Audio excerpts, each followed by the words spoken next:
Saludos desde Žižkov. Este es el segundo vídeo, si no me equivoco, para el curso de Genre Aproudi, Españolska literatura. Ahora nuevo nombre es Géneros y tendencias de la literatura española para profesores, y es el curso comúnmente conocido como Celestina. Sin embargo, ya hemos terminado con la Celestina. Hemos estudiado un poco la Celestina y la siguiente gran obra que vamos a estudiar es La Lozana Andaluza. La Celestina y la Lozana Andaluza se parecen mucho, pero en la Lozana Andaluza hay un tema que no está en la Celestina, es el tema de la locura. En el sentido moderno, cuando digo moderno me refiero a Neuzeit, o sea, la modernidad del Renacimiento. Y es curioso, ¿no? No lo encontramos en la Celestina, sin embargo sí lo encontramos en la Lozana Andaluza. ¿Por qué? Algo ha debido pasar en medio. Se ha desarrollado de una manera especial a principios del siglo XVI el tema de la locura. Y uno de sus evidentes representantes es Erasmo de Rotterdam, con el libro Elogio de la locura, que es del 1511. La Celestina se escribe antes y la Lozana Andaluza se escribe después. Pero también tenemos en 1516 La Utopía de Tomás Moro, que es otro libro también muy interesante donde aparece el tema de la locura. Y en general el tema de la locura y del bufón se ha desarrollado ya en el siglo XV, pero estas obras le dan un impulso especial. No sé si es por eso, pero el caso es que en la Lozana Andaluza encontraremos ese tema, ya lo vamos a ver, y en la Celestina no está, puede ser casualidad, pero en fin, hay un desarrollo a principio, en el primer cuarto del siglo XVI, hay un desarrollo evidente de este tema en Europa y hay un reflejo en España de este tema. Así que, bueno, vamos a estudiar un poco, como una especie de interludio, la literatura o la creación literaria de Erasmo y de Tomás Moro. Solamente como una pequeñísima introducción. Erasmo de Rotterdam nació en 1469 y murió en 1536. Y Tomás Moro nació en 1478 y murió en 1535. O sea que son prácticamente de la misma edad. Uno muere en el 36, otro muere en el 35. Es más o menos la misma época. Erasmo de Rotterdam fue secretario del Papa y cuando era joven estudió griego solo en su casa, era un autodidacta porque decía que no tenía dinero para pagarse a un profesor, entonces él estudió el griego con los libros. Evidentemente sabía latín, esto no hay que decirlo, ¿no? Porque era la lengua culta de esta época y mm, digamos, lo que hace de él algo más especial es el estudio del griego, ¿no? El estudio del griego. Él se convierte en un helenista mm, de tanto nivel que es capaz de editar el Nuevo Testamento. Es un editor del Nuevo Testamento en griego. Y esto es una de las actividades que le dio más fama.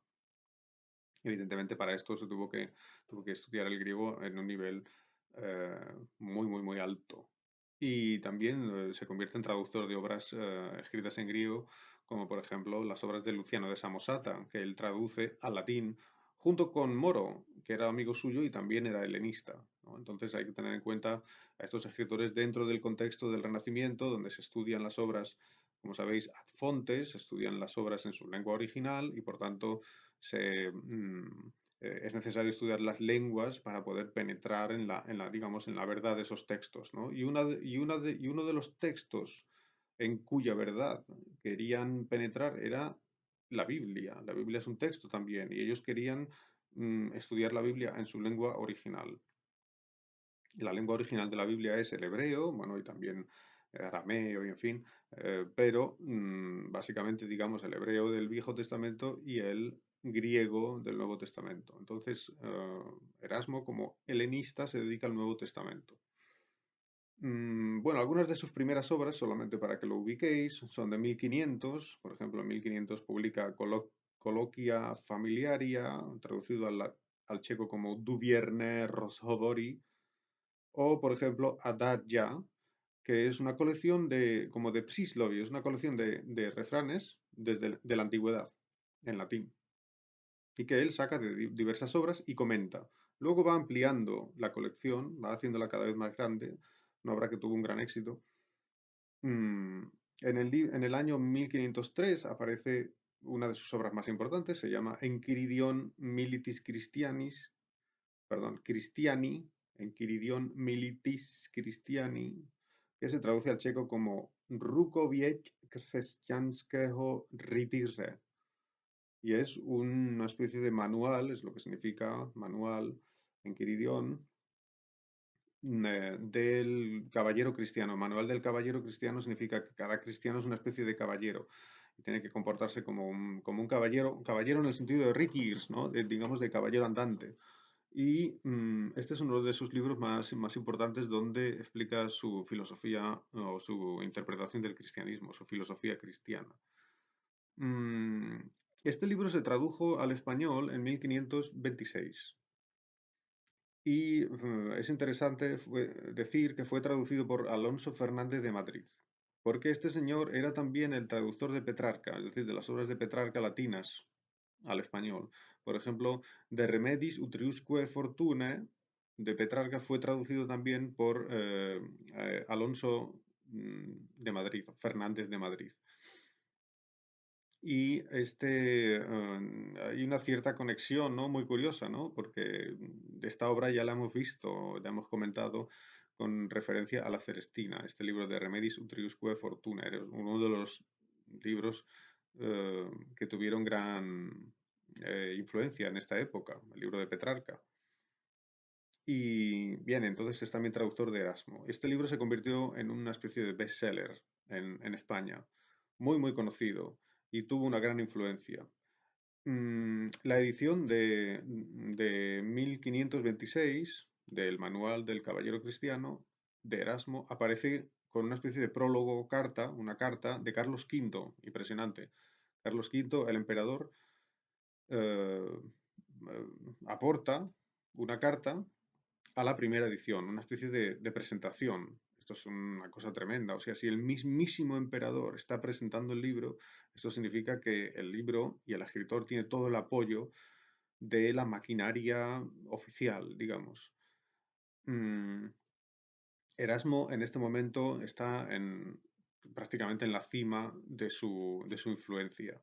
Es uno de los intelectuales más conocidos de Europa, lo reclaman en todos los sitios, publica un millón de cosas, está publicando las obras completas de San Jerónimo y de otros autores, lo cual es un trabajo gigantesco en varios volúmenes, ¿no? O sea, este hombre está haciendo al mismo tiempo mil cosas con una actividad frenética. Vive, durante mucho tiempo vivió en Basilea, en la ciudad suiza de Basilea, Suiza de habla alemana, y que era una especie de ciudad libre, ¿no? Entonces él estaba ahí estudiando y escribiendo, pero tenía una influencia enorme. De hecho, era secretario o consejero de Carlos V, pero era consejero a distancia, o sea que cuando Carlos V quería saber algo que le importaba, le mandaban una carta a Erasmo y Erasmo respondía, pero no estaba presente, ¿no? En España o no estaba con el emperador, pero tenía una conexión, ¿no? con Carlos V. Así que repito, un intelectual muy importante, ¿no? De la época. Pero el problema es que Erasmo critica mucho a los monjes, critica eh, al clero regular. La famosa frase de Erasmo es monacatus non est pietas, o sea, monacatus, el monacato, o sea, el ser monje, no significa, no es piedad.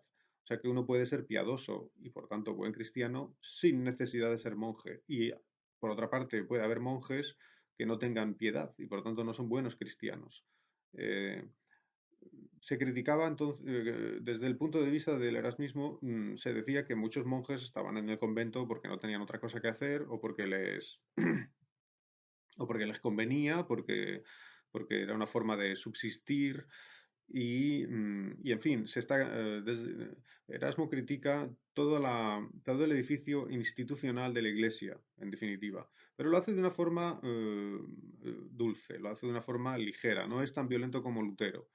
Lo que quiere Erasmo es que la Iglesia se reforme y además tiene la experiencia de un concilio y entonces quiere que haya un concilio reformador, que haya una reforma, por tanto, que haya una reforma, pero que la reforma sea, digamos, consensuada, en fin, que no sea violenta, que no sea una ruptura como lo que pasó con Lutero.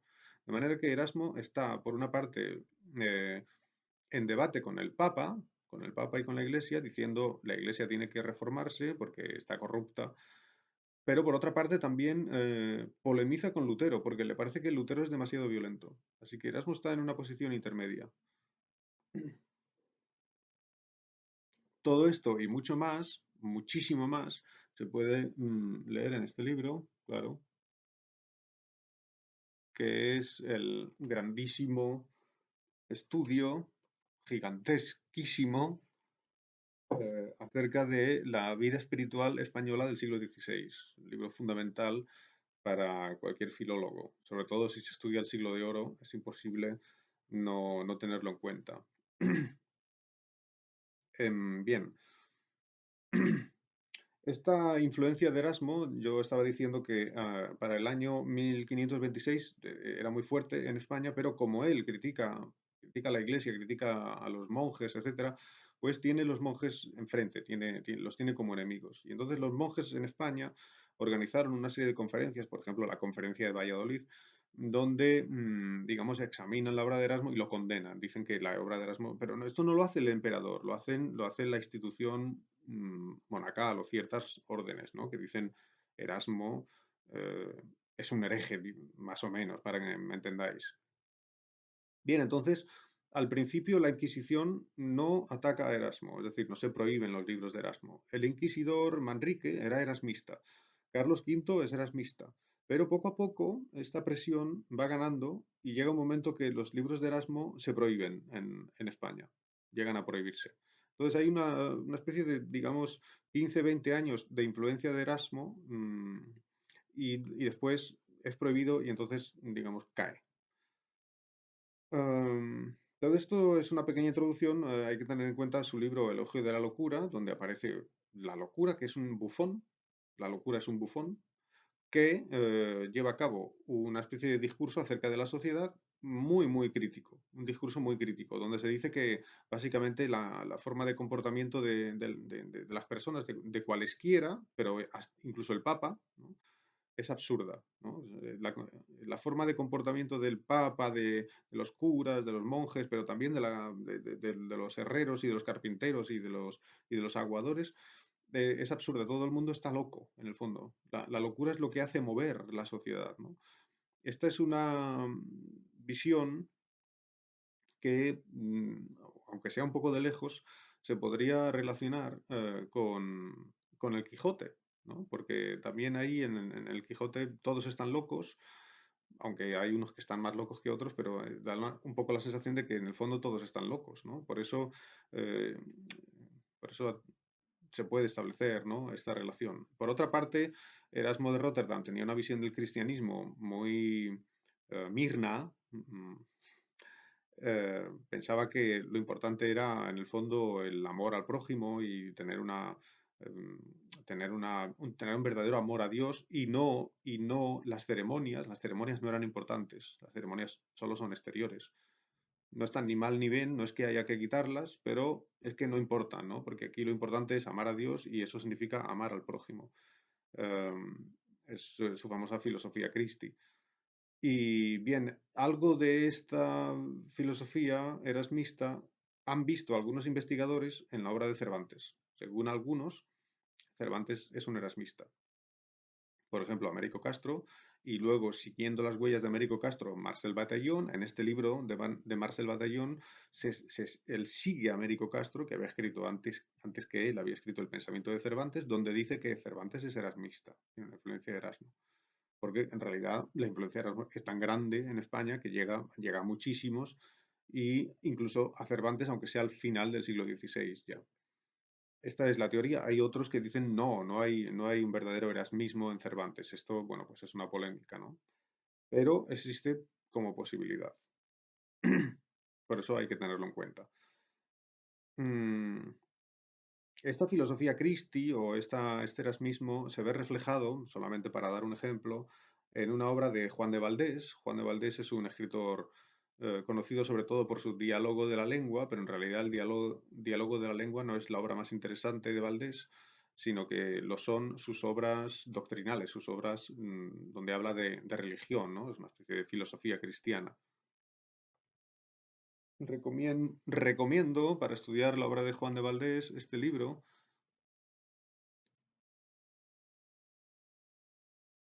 Sí, de José Nieto sobre Juan de Valdés y los orígenes de la Reforma.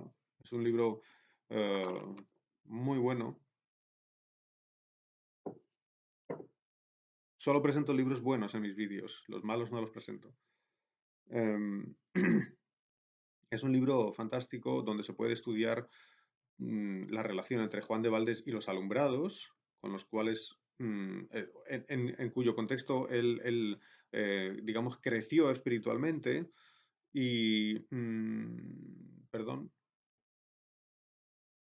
estaba diciendo que hay una relación entre Juan de Valdés y los alumbrados, porque él, cuando era joven, estaba en el ambiente de los alumbrados, en Toledo, en la región de Toledo, y luego Juan de Valdés estudia en Alcalá de Henares, que es una universidad teológica, ¿no? Donde se ha hecho ya, se está haciendo la Biblia políglota complutense, ¿no? Entonces, en Alcalá querían que Erasmo fuera allí de profesor, no fue, pero en fin, el ambiente es un ambiente también de estudio de la Biblia, ¿no?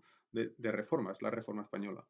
Y Juan de Valdés estudió ahí. Y después hay una relación, aunque sea de lejos, entre Juan de Valdés y el erasmismo. Hay que tener en cuenta que el hermano de Juan de Valdés, que es Alfonso de Valdés, era amigo de Erasmo, amigo personal, se escribían, ¿no? Se escribían cartas. Y es un erasmista español. Todo esto lo saco de la obra de Bataillon, ¿no? Evidentemente. Y la primera obra de Juan de Valdés es 1529, Diálogo de Doctrina Cristiana. Y ahí hay una serie de ideas muy nuevas para la época, tan nuevas y tan peligrosas que Juan de Valdés publicó el libro y se tuvo que ir de España.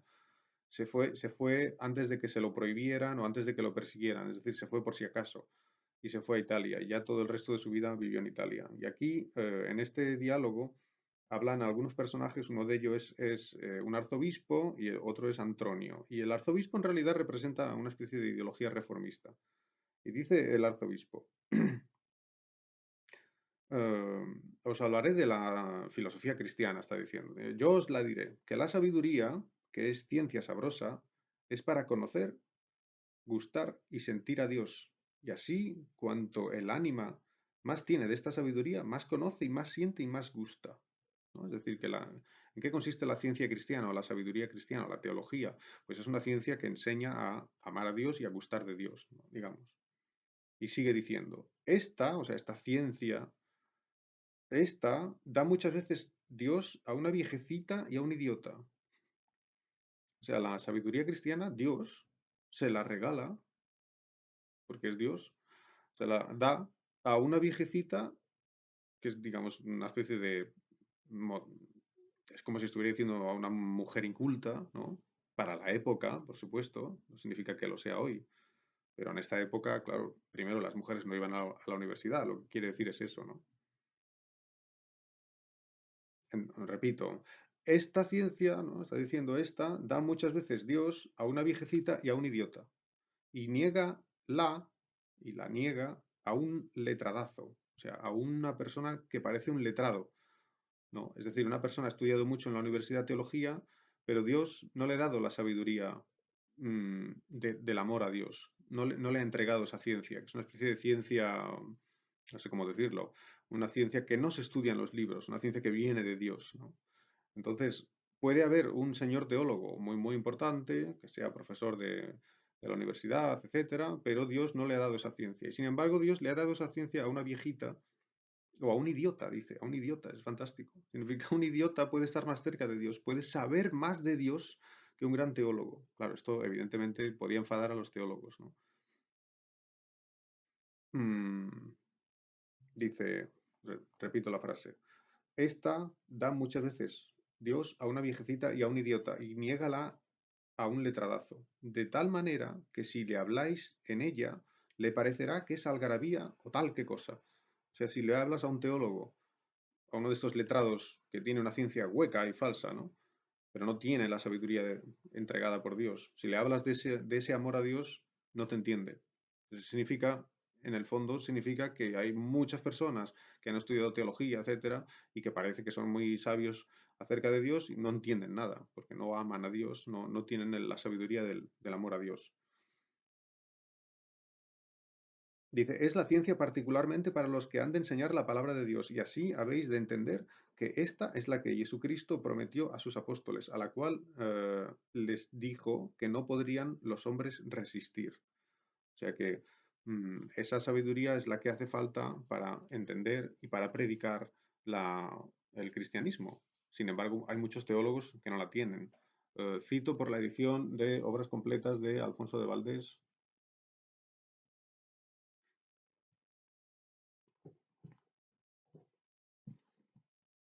Y perdón, era la página 84 del volumen 1, por si alguien quiere mirarlo.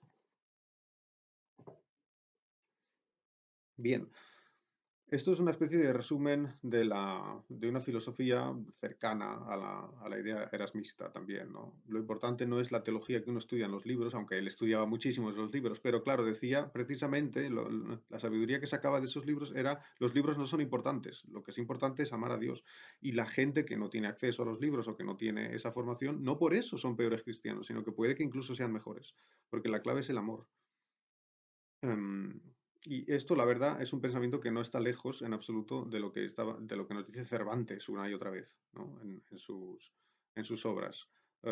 Recuerdo, por ejemplo, la frase de Cervantes, hay muchos que no les quita el ser burros del ser latinos. Es decir, que hay muchos que, o algo así, no recuerdo bien, ¿no? Dice Cervantes, hay muchos que aunque sean latinos, son burros. Ser latino significa saber latino, o sea, estar educado. Uno puede estar muy educado, saber mucho latín, para la época es tener una educación técnica, ¿no? O sea, haber ido a la universidad, etcétera, y aún así puede ser un burro, ¿no?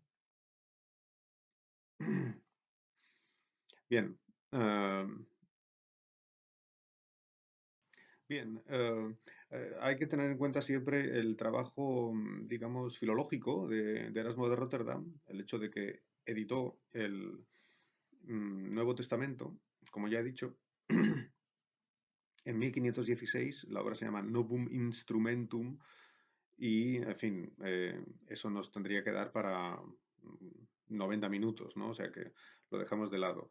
Está siguiendo los pasos de Valla, ¿no? Lorenzo Valla, a quien él edita y que también había estudiado el Nuevo Testamento en griego. Lorenzo Valla también es un helenista italiano, perdón, de la primera mitad del siglo XV.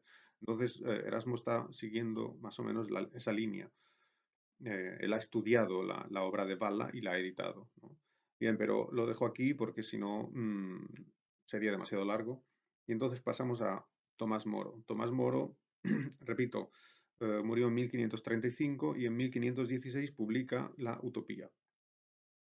La Utopía es un libro escrito en latín que tiene dos partes. La primera parte es una especie de diálogo entre unos personajes que, bueno, hay uno que conoce a un señor que se llama Hizlodeus, que dice que ha venido de un viaje, que ha hecho un viaje, y precisamente dice que viajaba con Americo Vespucci. Muy interesante, porque claro, esto está conectado evidentemente con el descubrimiento de América. Américo Vespucci era muy famoso en la época porque escribe una obra que luego es, digamos, recogida por algunos geógrafos y entonces el discurso de Américo Vespucci sobre América se conoce en Europa de manera que se empieza a llamar a ese continente América, porque es Américo Vespucci, ¿no? O sea, se conoce más lo de Américo Vespucci que lo de Cristóbal Colón, ¿no? Entonces, por eso se llama América, América, y no Colombia, ¿no? Como debería llamarse, porque descubierta por Colón, pues Colombia, ¿no? Pero no, se llama América porque fue la obra de Américo Vespucci la que fue conocida, ¿no? La que fue más conocida en América. Bien, entonces, en la obra Utopía se dice que este señor, Hizlodeus, ha hecho un viaje con Américo Vespucci.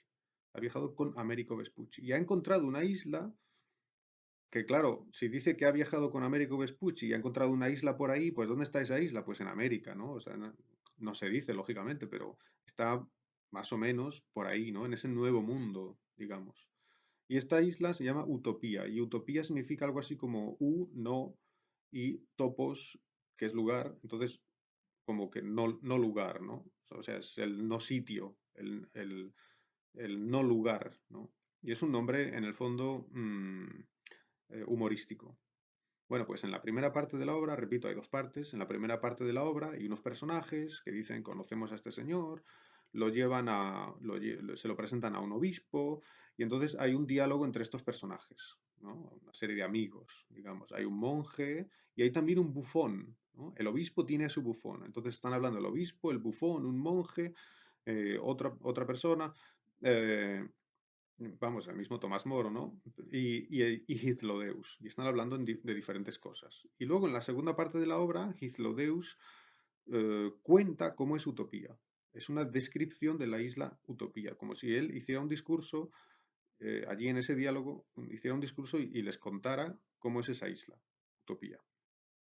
Normalmente se ha interpretado esta obra y todo el género de las utopías o el género utópico como la descripción de un lugar perfecto, pero que es irreal. Es irreal porque es tan perfecto que no puede ser, ¿no? Entonces la utopía sería una especie de imagen perfecta de una sociedad o de nuestra sociedad, pero es imposible porque no podemos tener una sociedad tan perfecta. Por desgracia somos defectuosos los seres humanos y pecadores y medio tontos, y entonces tenemos una sociedad que funciona solo a medias, ¿no? Pero lo utópico sería lo perfecto.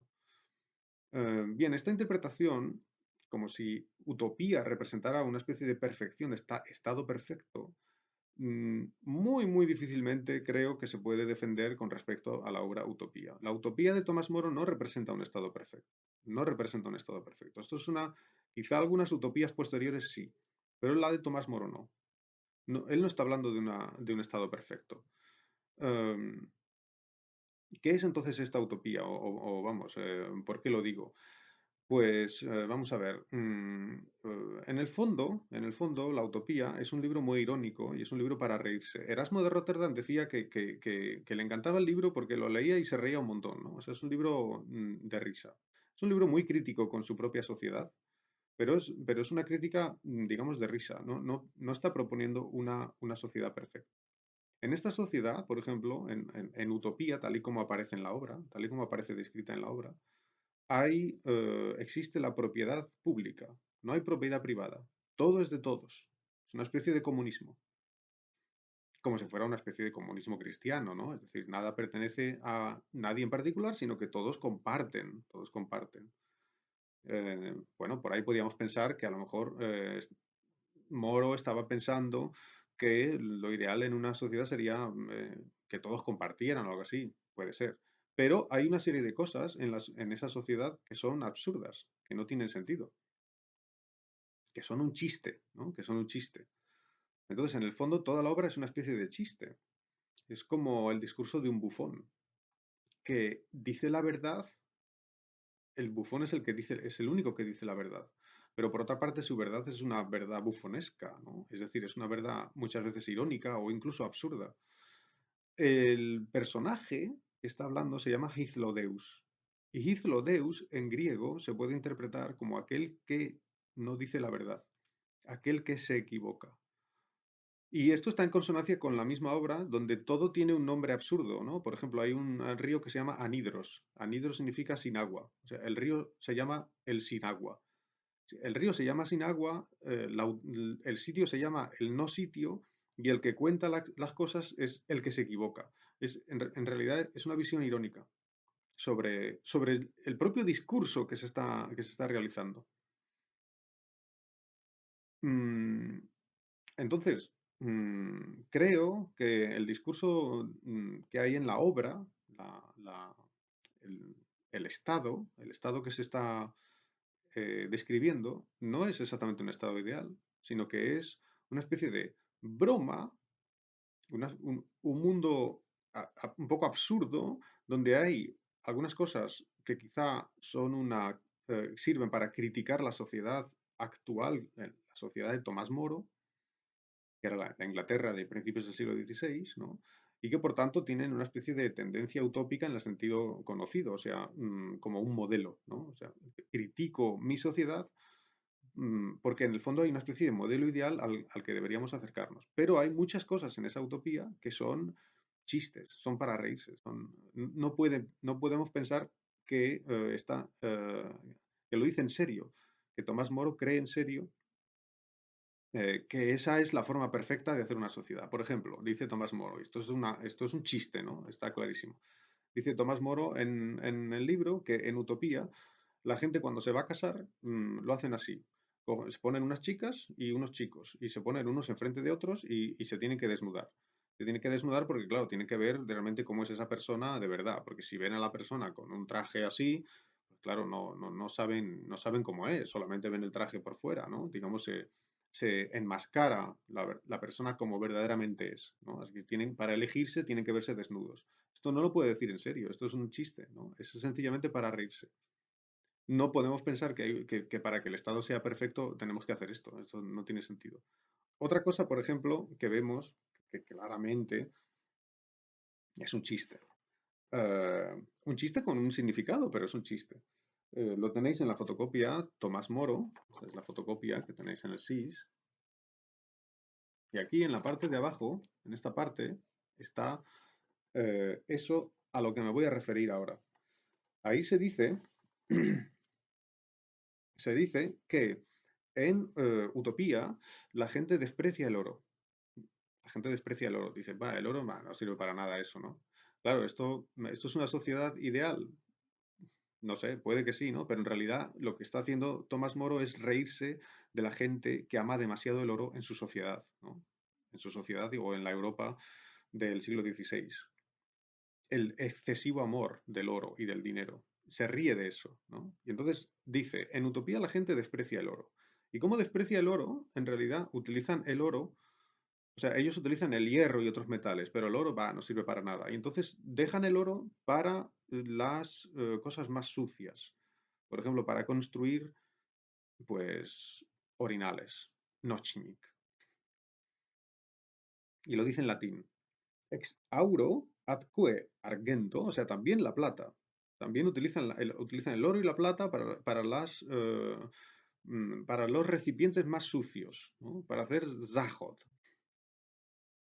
Ex auro atque argento non in communibus aulis modos et in privatis etiam domibus matelas passim ac sordissima quaeque vasa conficiunt. O sea, construyen sordísima basa, sordísima, o sea, los recipientes más sucios que hay, ¿no? Los recipientes para las funciones fisiológicas más sucias del cuerpo.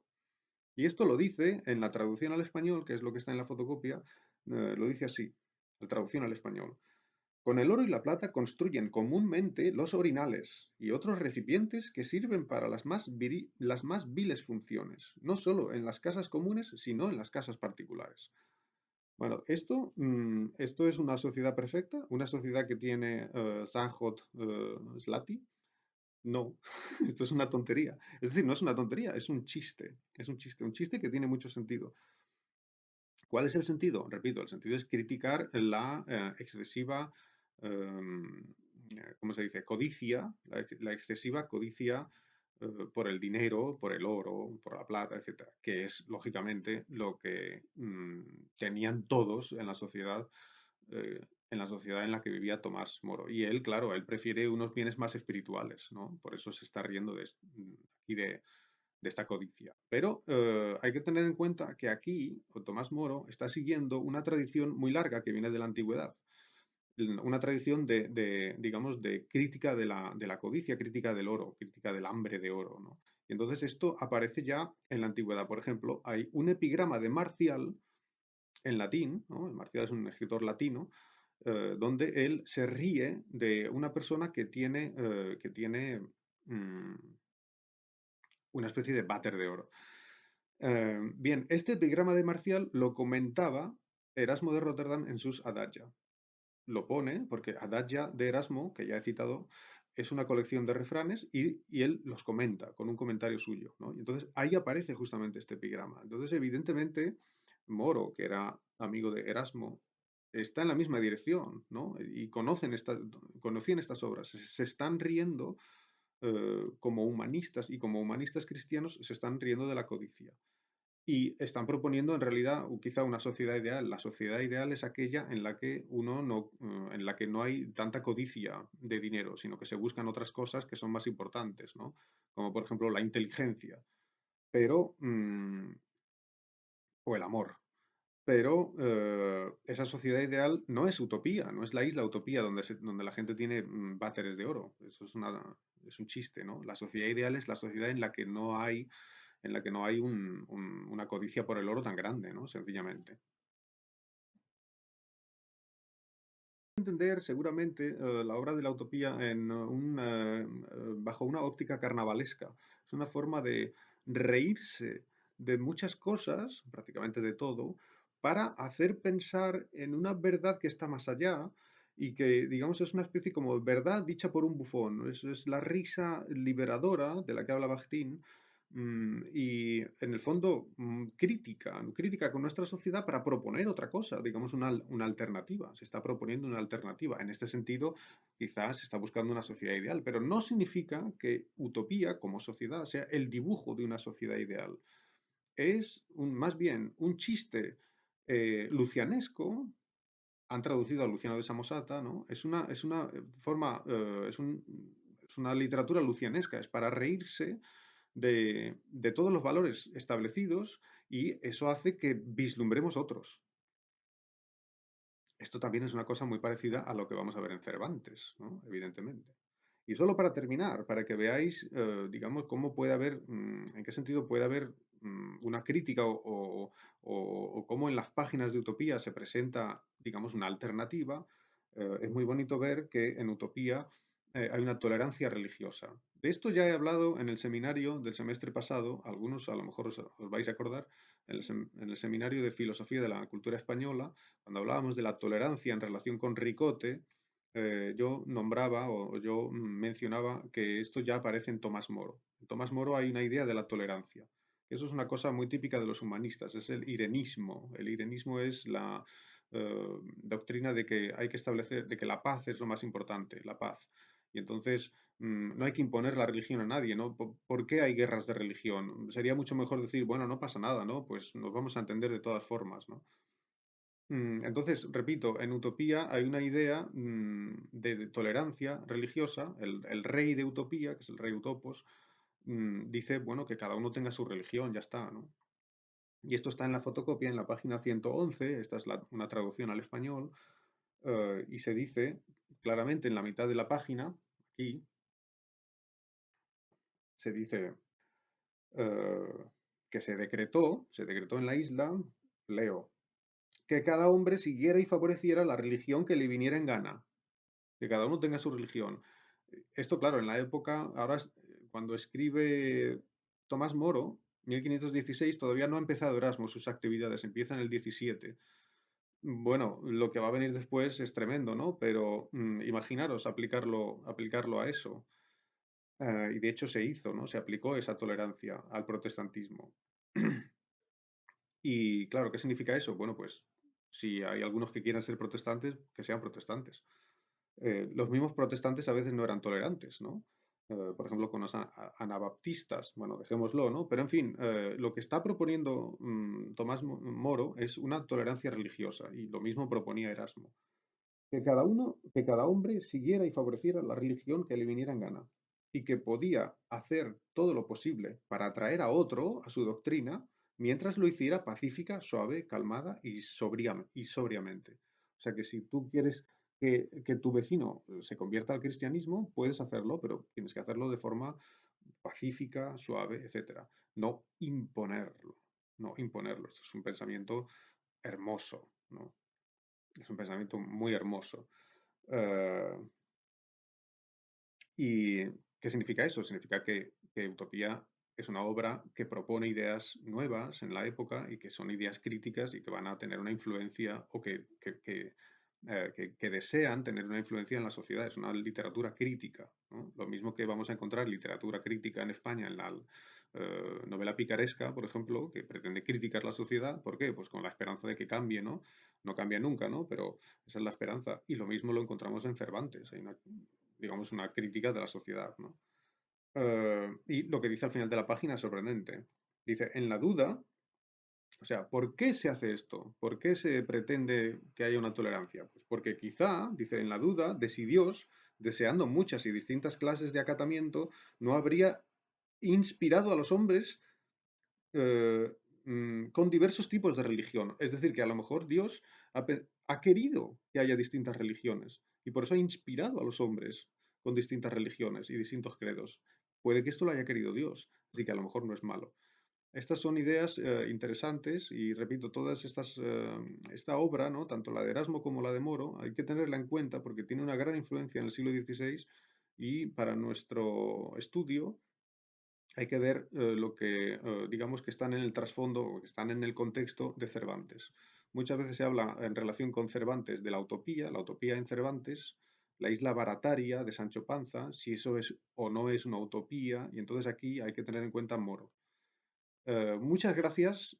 Me despido por ahora de vosotras y con un gran deseo de volver a vernos en la facultad alguna vez, cada vez un deseo más grande y espero que os vaya bien y tengáis fuerzas para luchar contra la epidemia. Gracias.